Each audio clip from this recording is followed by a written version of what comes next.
Over the last few videos, we've been exploring the parent ego state, the part of us that carries many of the messages, beliefs, and ways of relating that we've learned throughout our lives. Today I'd like to introduce the second ego state, the adult. The adult is quite different from the parent.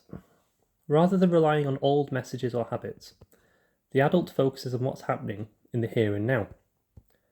It's the part of us that asks questions, gathers information, and considers different possibilities before making a decision. Imagine a friend cancels plans with you at the last minute. One part of you might immediately think, I've done something wrong.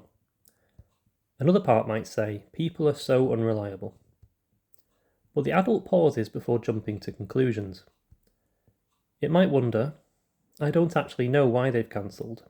There could be lots of reasons.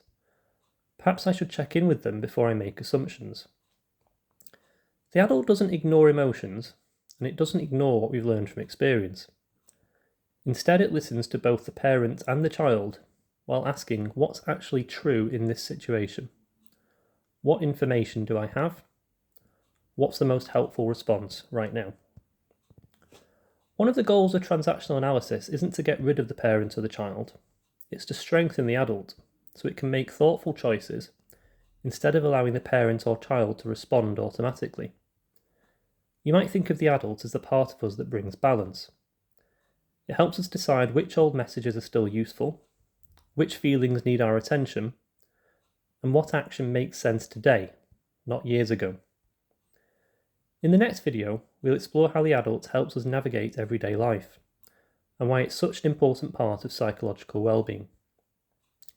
Until then, you might notice this week whether there are moments when you react automatically, and whether just for a second you can pause and ask yourself, what do I actually know to be true right now?